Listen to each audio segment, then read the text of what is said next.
amigos e professores que acompanham a TV Comunitária de Brasília e o site do Simpro.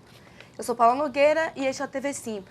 Vamos abordar neste programa os vetos do PDE, a participação de todos da categoria na manifestação do dia 16 de dezembro e os desdobramentos do pós-greve. Conosco aqui no estúdio, Kleber Soares, que é diretor da Secretaria do Simpro de Imprensa, e Vilmara Carmo, diretora da Secretaria de Mulheres, também do Simpro DF. Olá. Olá. Tudo bem? Tudo Bom, primeiramente, vamos falar um pouquinho do Plano Distrital de Educação, né, que está tramitando na Câmara Legislativa do Distrito Federal. No último dia 14, houve uma reunião e vamos falar um pouco sobre os vetos, contar sobre essa atividade lá? O que acontece? O plano distrital, então, ele voltou para o Executivo. Após ser aprovado no Legislativo, o governador Rodrigo Hollenberg apresentou 41 vetos, né, do nosso plano distrital. E ontem a gente conseguiu negociar, né, em plenária na Câmara Legislativa a maioria desses vetos, né? Então, a gente conseguiu que alguns vetos importantes caíssem, como, acredito eu, que o principal seria o veto que ele colocou para não ter prazos para implementar as metas, né? E aí, com isso, você inviabiliza o processo. Porque se você estabelece lá no PDE a inclusão de alunos dentro da faixa etária no ensino médio em 3 anos, se você tira os 3 anos, então essa inclusão pode acontecer em 10, em 15, em 20 anos, porque você tira justamente o eixo que estabelece o tempo, o prazo, né? Então, esse foi um veto que a gente conseguiu derrubar. A outra questão que é importante ressaltar, a gente estabeleceu no PDE a criação, no prazo de 1 ano, da Lei de Responsabilidade Educacional. Isso foi vetado e o argumento do Executivo é de que isso não era procedência dele, não caberia ao Executivo fazer isso. Então, fica o desafio à Câmara Legislativa para que ela venha fazer esse debate, né? Que aí o que seria essa Lei de Responsabilidade Educacional? Seria justamente responsabilizar, punir, no caso, a gestora ou gestor, o ente público responsável pelo município, ou pelo estado, ou pela própria União, que não viesse a cumprir o plano distrital, o plano estadual ou o plano nacional de educação. Do mesmo jeito que é punido quando ele não cumpre aí a lei de responsabilidade fiscal. Então, dar o peso que a educação tem que ter na mesma medida que tem a lei de responsabilidade fiscal, né? Esse é um debate que a sociedade brasiliense tem que fazer, não só a brasiliense, a brasileira, mas a brasiliense tem que fazer para que a gente consiga, de fato, implementar as metas do Plano Distrital de Educação. Então, esse é o grande desafio, que essa lei de responsabilidade ela venha valer e venha responsabilizar os gestores que estão agora e os que virão, né? Para que não passe despercebida a importância da educação. Perfeito. Bom, e sobre a criação dessa lei, qual seria o maior desafio para que ela fosse implementada? O maior desafio é o seguinte, o que a gente tem? A gente tem hoje metas que os governos têm que cumprir com relação ao gasto com a educação. Então, o governo do Distrito Federal tem que gastar 25% do que ele arrecada com a educação e ele não gastou. E absolutamente nada acontece com ele, entendeu? Ele continua gerindo o orçamento, ele não tem perdas de recurso em nada. Ou seja, se existe uma lei, se existe uma meta a ser cumprida, ela tem que ser cumprida. Mas, infelizmente, no Brasil, para que os governos, né, e não só os governos, a população cumpra, parece que você tem que, de alguma forma, punir se não cumprir. Então, é meio essa lógica, entendeu? Entendi. Então, o maior desafio é, de fato, garantir que o Estado gaste os recursos necessários com a educação. Por isso, a Lei de Responsabilidade Educacional. Perfeito. Bom, falando agora sobre os desdobramentos da greve, né, pós-greve, Kleber, fala pra gente um pouquinho sobre a questão do auxílio transporte, que é o PL da RID, né? Não é isso? Isso, mas antes eu queria só, Paulinho, complementar essa história da LRE, dizer que tem um debate que a gente faz em nível federal, todos os profissionais do magistério, que é de excluir da lei de responsabilidade fiscal, né, Vilmara, o cálculo com educação. Porque na nossa avaliação, educação não pode ser encarado como gasto, é investimento, né? Então, junto com a lei de responsabilidade educacional, tem essa discussão também de retirar da lei de responsabilidade fiscal aquilo que impede que os governos, e eles sempre usam isso como argumento, investam mais em educação, seja do ponto de vista estrutural, físico da escola, seja do ponto de vista humano mesmo, né, de valorização do profissional e do aluno lá na escola. Perfeito. E sobre os desdobramentos do pós-greve, vamos falar agora sobre a PL da RID? Então, quando a gente suspendeu a greve, é sempre bom dizer que a greve não foi terminada, ela foi suspensa. Ela foi suspensa e o governo, a partir de uma intermediação de vários entes da sociedade civil, o UNB, OAB, CNBB, os próprios parlamentares da bancada federal, da bancada distrital, intermediaram um acordo com o governo do Distrito Federal. Foram 19 itens desse acordo. Destes itens, tem alguns que precisam efetivamente passar pela Câmara Legislativa para que se concretizem. Um deles é o PL, que garante aos professores que trabalham na região integrada de desenvolvimento do entorno, a RID, que garanta a eles o recebimento do auxílio transporte, porque é um absurdo, né?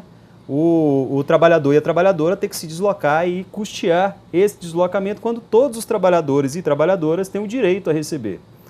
Essa é a interpretação que o governo atual faz da lei, que do nosso ponto de vista está errado, mas de fato há uma brecha na lei que garante ao governo esse tipo de interpretação. De qualquer forma, esse PL precisa ser encaminhado para a Câmara Legislativa desde o fim, desde a suspensão da nossa greve, que a gente tem insistido com o governo para que ele seja encaminhado, mas até o momento o governo não encaminhou, né, o PL para que ele seja efetivamente apreciado e aprovado na Câmara Legislativa. E aí vale ressaltar que pela conversa que nós já tivemos com os parlamentares, o compromisso é de que ao chegar lá na Câmara Legislativa esse PL da RID, que estabelece, que garante esse direito, ele seria votado sem maiores problemas. Da mesma forma, tem um outro PL, que é o PL dos contratos temporários. O governo fez uma interpretação da lei, que é uma interpretação bem confusa no final das contas, né? Que ele tenta tirar do contrato temporário o direito a receber tanto o auxílio saúde, quanto o auxílio transporte quanto o auxílio alimentação. Para que esse direito seja resguardado e seja garantido, é preciso que o governo também encaminhe um projeto de lei para a Câmara Legislativa para que no ano de 2016 o professor e a professora temporários continuem a receber esses dois benefícios. E aí vale ressaltar o seguinte: quando o professor assinou o contrato dele temporário lá, o contrato mesmo, o termo físico do contrato temporário, lá diz que ele tem direito a receber esses auxílios, né? E aí o governo fez uma intersecção do contrato com a Lei 840, com a Lei 4266, que rege a contratação temporária, e chegou à conclusão de que não devia pagar. Então nós tivemos um grande debate com o governo, isso é um debate que começou a ser feito ainda antes da greve, e que por conta da nossa greve, é bom ressaltar isso, o governo acabou assumindo esse acordo de mandar esse PL lá, mas que infelizmente ainda não chegou na Câmara Legislativa. O fato de não ter chegado esses dois PLs e de outros acordos ainda não terem sido concretizados fez com que nós, do Simpro, da Comissão de Negociação, já há alguns dias temos insistido da necessidade de fazer uma reunião ou com o governador Hollenberg ou com o secretário da Casa Civil, que é o que chancelou, em nome do governador, esse acordo. Mas até agora nós não tivemos retorno ainda do governo do Distrito Federal. A gente espera que o governo não esteja planejando mais um calote, né, como o que ele já deu com relação à nossa sexta etapa do nosso plano de carreira. Perfeito. Cléber, você disse que o Simpro vai lançar o observatório do PDE, não é isso? Uma cartilha? Aqui, ó. Essa aqui é a cartilha, né, que a gente distribuiu, a gente lançou, na verdade, no Congresso de Educação, né, esse observatório PDE. Qual a ideia desse observatório PDE? É possibilitar que a comunidade possa, e aí a comunidade escolar e a comunidade de uma forma geral, possa ter um controle social sobre as metas que estão estabelecidas aqui neste PDE. Qual a ideia? No final dessa semana agora, final de dia 18, dia 19, nós vamos estar disponibilizando no site do Sindicato dos Professores esse observatório PDE, que é um espaço onde as pessoas poderão acessar e colocar qual a impressão delas da execução das metas estabelecidas no PDE. Daí a importância de conhecer quais são cada uma das 20 metas e cada uma das estratégias, para que a gente, confrontando com os dados oficiais do governo, possa identificar o que efetivamente tem avançado, o que está avançando ao longo desse período, né? Ressaltando que esse PDE tem uma vigência de 10 anos, né? Exatamente. 10 anos. Então, todas as metas e estratégias têm as metas intermediárias que precisam ser cumpridas até que nós consigamos 100%, é isso que nós queremos, né? 100% do atendimento do que está colocado aqui nesse Plano Distrital de Educação, que é resultado de um debate que a gente vem fazendo desde 2013, né, Vilmar? Isso. Desde 2013, com a comunidade, nas regionais. Uhum. É fruto desse amplo debate com a comunidade escolar. Companheira, não sei se quer falar mais. Tranquilo. Perfeito. Bom, ocorreu uma reunião, né, com o BRB sobre as questões que foram causadas no sentido financeiro pelo GDF aos professores durante esse ano, né? O que foi resolvido, o que pode ser passado para a categoria que nos assiste? A reunião, desde que a greve foi suspensa, nós estamos insistindo com a reunião, com a presença da direção do BRB. Até então nós tivemos algumas reuniões com o pessoal da Secretaria de Relações do Trabalho e Terceiro Setor, com a Secretaria de Educação, mas efetivamente a reunião com o BRB ainda não aconteceu. A expectativa é de que ela aconteça até o dia 17, e aí nesta reunião o BRB então apresentaria para a comissão de negociação, para a nossa categoria, uma proposta que pudesse dialogar com a situação que está hoje a categoria, que é uma situação extremamente difícil de endividamento. E é bom sempre ressaltar que a categoria está nessa situação de endividamento por responsabilidade muito do governo, inclusive porque o governo deixou de cumprir, né, o acordo que nós firmamos com o GDF em 2013 ainda, que era de integralizar as tabelas do nosso plano de carreira agora em setembro. Então, a categoria estava se programando para um valor, para um salário que acabou não se concretizando por irresponsabilidade e por desrespeito desse governo àquilo que nós negociamos com o GDF. E sem contar também com a questão do parcelamento das férias. O pessoal que recebe 13º, que era para ter recebido 13º de dezembro de 2014, não recebeu, foi receber em abril. Então, tudo isso desestabiliza as contas, né? Então, essa conversa com o BRB se faz assim urgente, para que a gente possa, pelo menos, tentar sanar aí essas dívidas, porque o governo não pagou, mas as contas vieram em dia. E aí, se a gente não paga em dia, a gente tem que pagar multas, juros, né? E tudo isso cai no bolso do professor. Perfeito. Bom, vamos fazer uma retrospectiva desse ano, porque para quem nos assiste, está vendo que o resultado, né, dessa sequência de ações do GDF em relação à categoria, não só dos professores, mas também da saúde, enfim. Uhum. Mas vamos fazer uma retrospectiva desses ataques que foram feitos aos professores? Então, se a gente começa... na verdade, o que a gente tem falado das nossas visitas às escolas é o seguinte: esse governador é um governador que mostrou que veio nesse primeiro ano, né? Eu acho muito difícil ele mudar essa posição. E a gente fala que esse é um governo que, apesar de ser de um partido que se diz socialista, né, que é o PSB, é um governo que tem apresentado um projeto de sociedade neoliberal. Um Estado que, como o Kleber falou muito bem, não enxerga a educação, um governo que não enxerga a educação como investimento, mas como gasto, e aí de todas as formas tenta reduzir esses gastos, porque entende que o Estado tem que se envolver minimamente nos projetos sociais da sociedade, né? Em estabelecer e garantir os direitos. Então, é por isso que eu tento tirar o auxílio transporte dos professores de contrato, auxílio alimentação, né? A gente tenta mudar esse formato da licença-prêmio para virar licença-capacitação e não pagar essa licença-prêmio, porque tudo isso é visto como gasto e não como um investimento, né? Então, essa face do governador atual é uma face que está muito clara e ficou muito clara para a nossa categoria. Que é um governo que quer realmente reduzir os gastos com a educação, não vê a educação como investimento. E aí, por conta disso, a gente teve um ano muito intranquilo. Nós estávamos temerosas e temerosos durante o ano todo. A todo momento vinha um ataque, uma possibilidade de retirada de direito, e que eu acho que foi uma catarse a nossa greve, nesse sentido, de falar e de mostrar para esse governador: olha, na educação aqui do Distrito Federal não é simples assim você querer retirar direito, não. Nós somos uma categoria unida, nós somos uma categoria de luta, e se a gente tenta na negociação evitar as perdas de direitos, é na luta que a gente vai, então, garantir que esses direitos não não se percam, né? Então, assim, esse governo se mostrou com essa faceta de uma forma muito clara para a nossa categoria e para a sociedade brasiliense também, né? Quando ele aumenta o preço do restaurante comunitário, quem é que vai para o restaurante comunitário? É a população mais carente, né? Então, antes comiam 5 pessoas, agora você tem que pagar aí R$15. Se R$5 comiam 5 pessoas, agora você paga aí os R$15. Quer dizer, é um absurdo essa elevação do preço. Todo mundo sabe que um prato de comida não custa R$1, que isso é um subsídio, isso é uma política de segurança alimentar para garantir que as pessoas não passem fome, né? Agora, quando o governo aumenta a taxa, o que ele está querendo dizer? Olha, vai ter que ter os R$3, senão não come aqui no restaurante comunitário, né?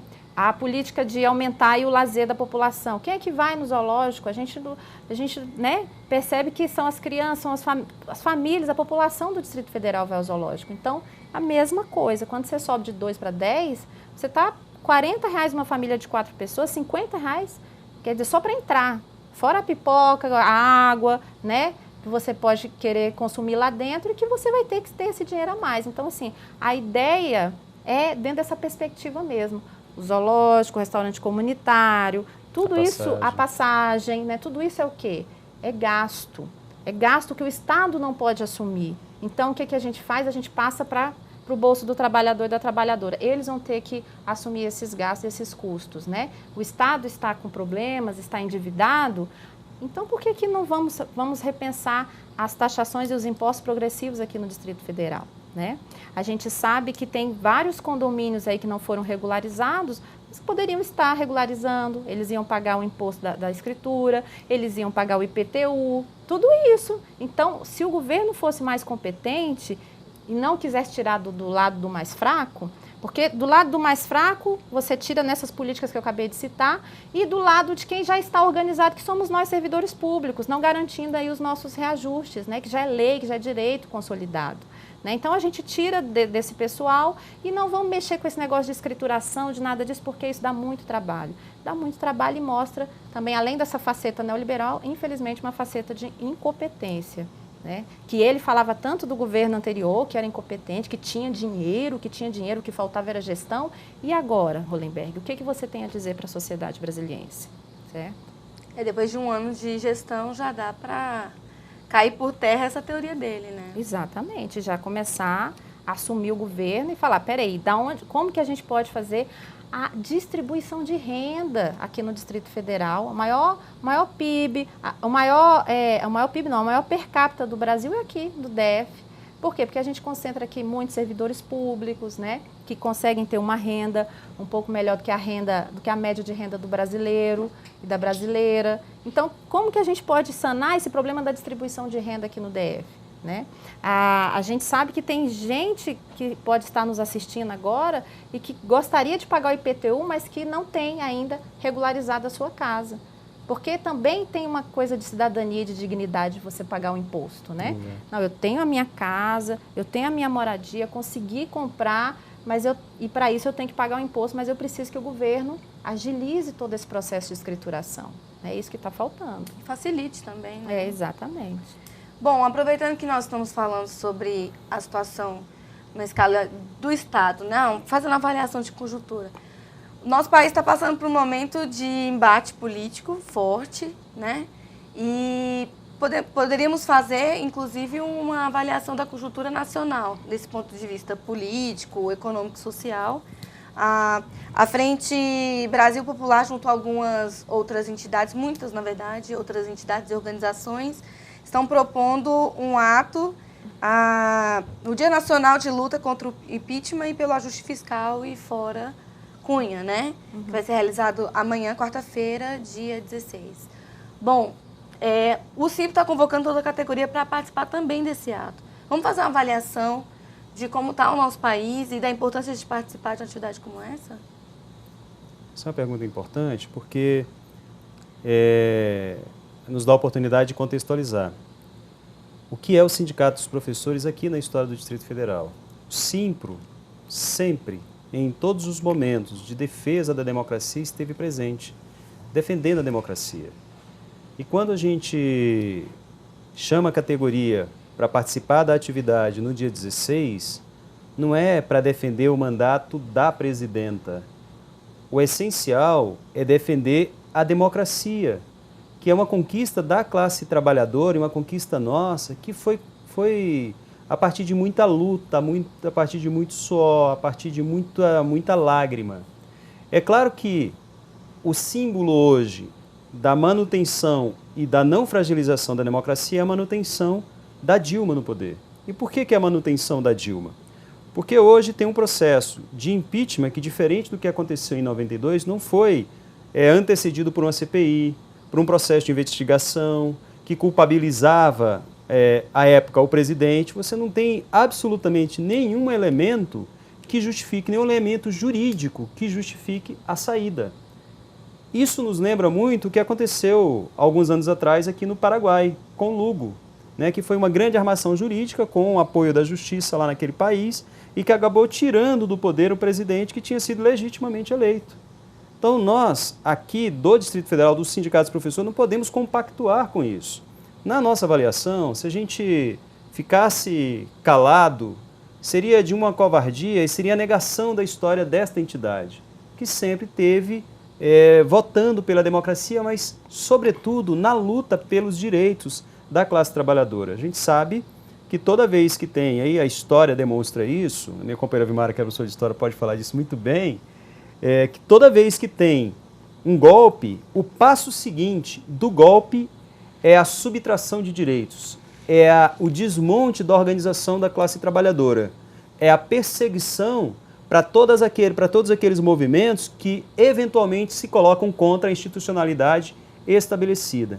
Então, considerando isso, é que nós estamos chamando a nossa categoria a participar deste movimento pela democracia, pela saída do Eduardo Cunha. O Eduardo Cunha hoje representa aquilo que nós, durante toda a vida, lutamos, né? Que é um país que seja mais justo, um país onde a corrupção não seja alimentada pela certeza da impunidade, mas que seja efetivamente punida. E o Eduardo Cunha, ele representa esta impunidade. Ele chega à presidência da Câmara tendo sofrido várias denúncias. O falecido Brizola, há 20 anos atrás, já denunciava o Cunha por desvios lá na Telerge, se eu não me engano, no Rio de Janeiro. É um cara que chega à condição de deputado, é um parlamentar eleito que chega à condição de presidente, mas que tem demonstrado pelas suas próprias ações que tem entendido aquela casa como se fosse o quintal dele, tem desrespeitado as instituições e, por um ato de vingança, aceitou um pedido de impeachment sem nenhuma base jurídica. Não é à toa que a maioria dos juristas deste país, intelectuais, artistas, tem se colocado contra esse processo. Porque aí é aquilo que eu disse, né?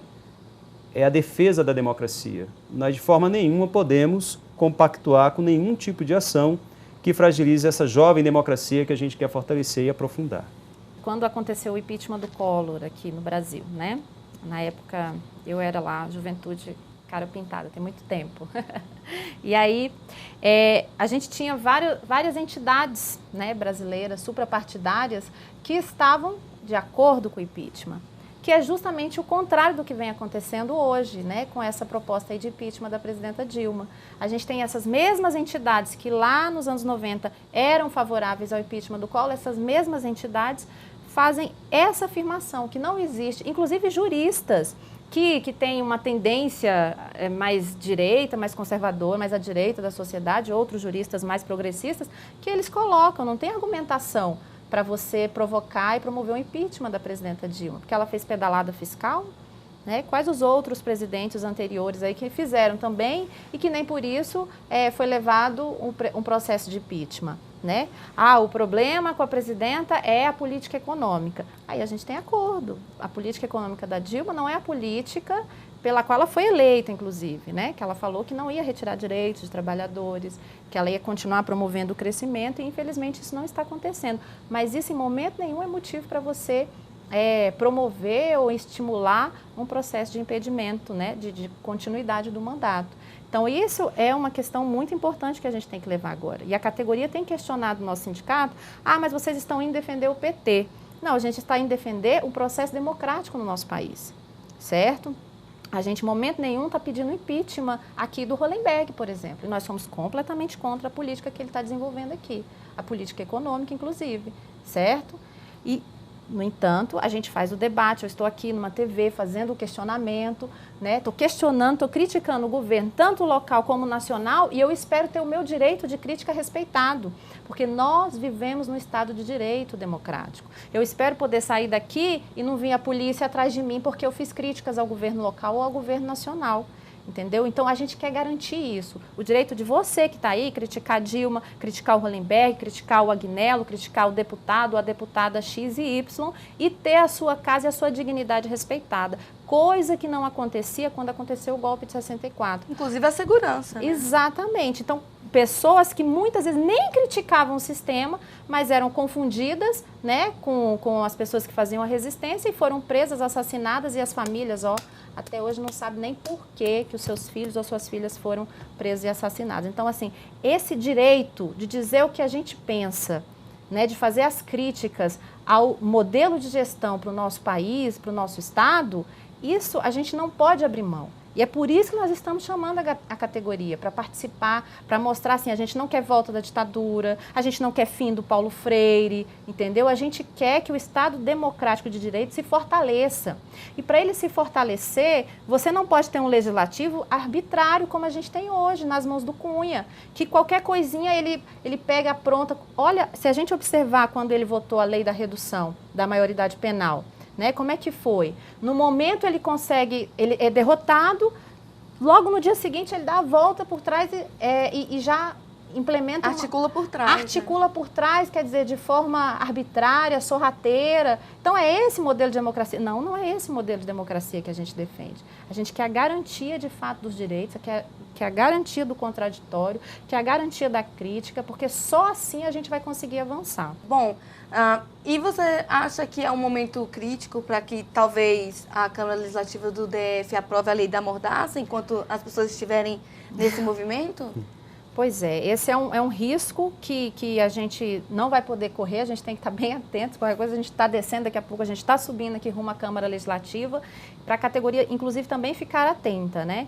Porque foi colocada essa situação ontem lá no plenário, lá durante a votação do PDE, que talvez a deputada Sandra Farage queira colocar aí esse projeto para ser aprovado no momento que nós estaremos voltados para outra atividade. Não só amanhã, mas na quinta-feira, enfim, como essa é a última semana, né? Isso, infelizmente, pode ser que venha acontecer. Nós temos que estar atentos e a categoria também, porque essa é uma lei que a gente não pode deixar de jeito nenhum ser aprovada e vigorar aqui no Distrito Federal, né? Mais uma lei que também vem retirar o direito, a democracia, a liberdade de expressão dentro da escola.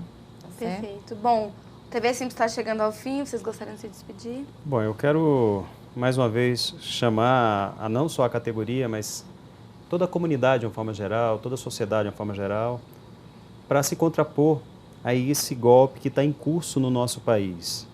Eu volto a dizer, não se trata de defender o partido, o PT, o PCdoB, o PMDB, seja lá qual partido que seja, ou a presidenta.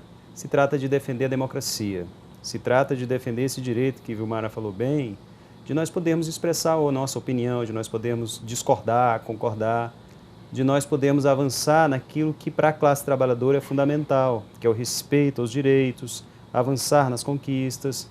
Por isso, amanhã é fundamental que a sociedade compreenda que é importante estar nas ruas, é importante se manifestar, é importante se colocar contra esse golpe que está em curso. Lá no ato amanhã tem pessoas que não gostam da Dilma, que não votaram na Dilma, que vão se organizar a partir de outro local de encontro, mas que vão estar se manifestando, se colocando contra esse golpe, que entende que é um golpe que está em curso.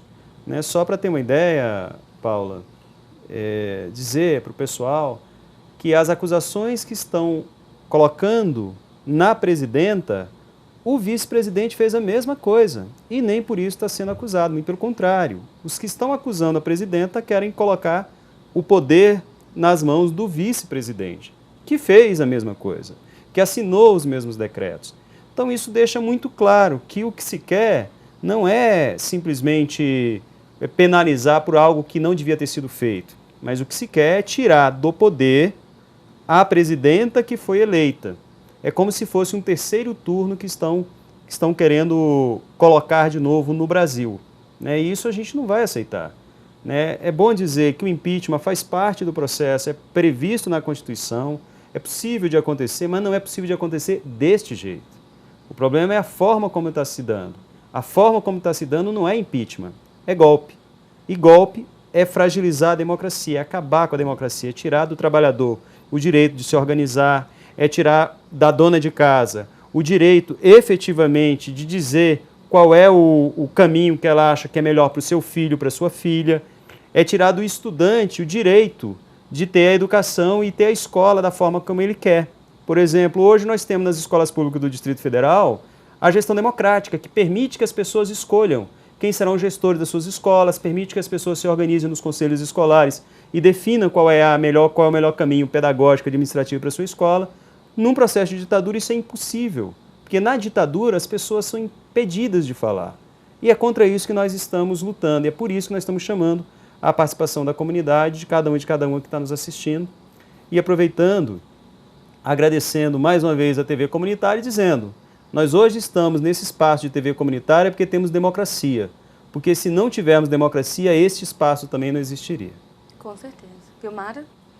Então é isso, eu queria agradecer também a TV Comunitária, agradecer a todas e a todos que nos assistiram. Eu não tenho dúvida de que é lutando que esse país vai melhorar cada vez mais e mais. Não é, não vai dar certo, o país está cada vez pior. Não, o país está cada vez melhor. Há 100 anos atrás, eu sempre falo isso para os meus alunos, muitas e muitos de nós, por termos descendência africana, estaríamos numa lavoura e não numa sala de aula estudando. Então a gente evoluiu e evoluiu bastante, melhoramos bastante as nossas condições e foi através da nossa organização e da nossa luta na rua. E não vai ter golpe. Perfeito. Bom, é sempre para nós da TV Comunitária de Brasília um prazer receber vocês aqui e nós agradecemos a todos vocês que nos assistem e convidamos a continuarem acompanhando a programação da TV Comunitária de Brasília. Para você que quer rever o TV Simpro, tanto este programa, que vai estar na grade durante toda a semana na TV Comunitária, como os anteriores, você pode fazer isso tanto no site do Simpro, como no site da TV Comunitária de Brasília e no nosso canal do YouTube. Bom, muito obrigada. Eu sou Paula Nogueira e este foi o TV Simpro. Até logo.